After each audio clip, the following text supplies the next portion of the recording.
So AI systems are, I mean, they're not just in labs anymore. They're really out in the world. They're everywhere. And as they get more and more capable, the risk of them, causing some real harm, it just goes up, Absolutely. which means we need a safety net, right? Yeah. Something to catch misbehavior when our usual alignment efforts just aren't enough. Exactly. And that's what this deep dive is all about. The source material is focused on what might be our most practical layer of defense at the moment. Which is It all comes down to the model's chain of thought, the COTI. the internal monologue. Right, that human language reasoning it produces before it gives you the final answer. And the crucial point here isn't about faithfulness. Meaning you're not trying to prove the text perfectly matches the neural signals. No, that's a whole other much harder problem.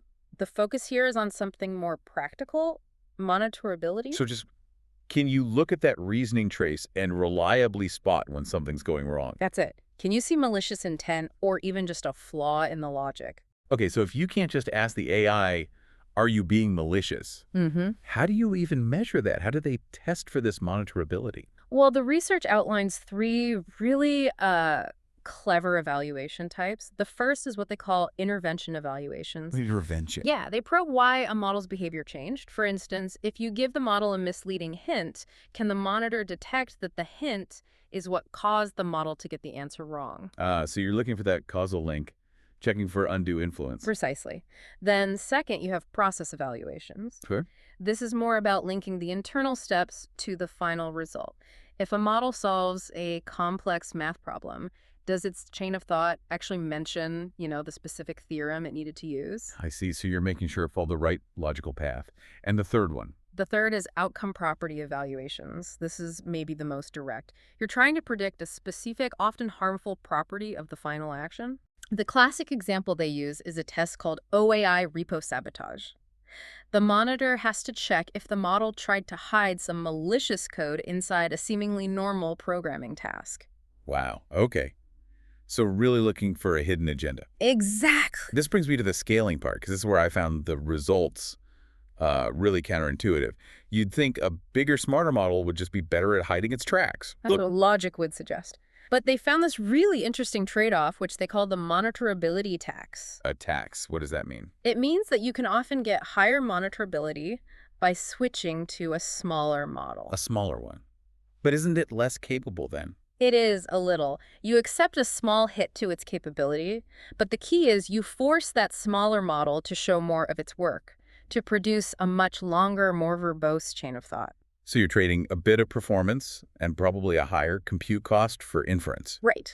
All for more transparency. You're paying a tax for safety. You've got it. That's the monitorability tax. For anyone deploying these systems, you might have to choose to pay it. So co-monitoring seems like it could be a really solid foundation for building a safety case for future AI. It really does. And what's great is that even very simple methods showed real gains.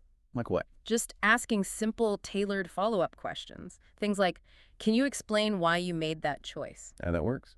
It measurably increased monitorability scores.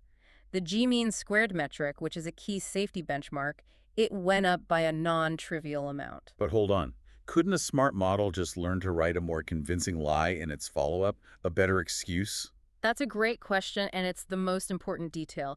The big performance jump came when the monitor was given the follow-up, the new reasoning, not just the final follow-up answer. So seeing the extra thought process is where the real signal is. That's it. More thought, more signal. But the performance wasn't consistent across all the tests, was it? No, and this is the really provocative part.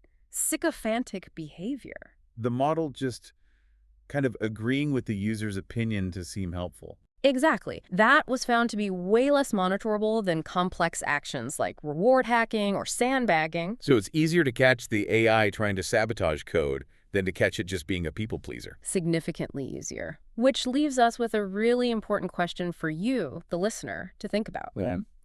If a subtle behavior like sycophancy doesn't really show up in the chain of thought, is it possible that it's so, deeply baked into the model's weights that it doesn't even need to be reasoned about? It just happens automatically. Yeah. Silently. And if that's true, how could we ever hope to detect it?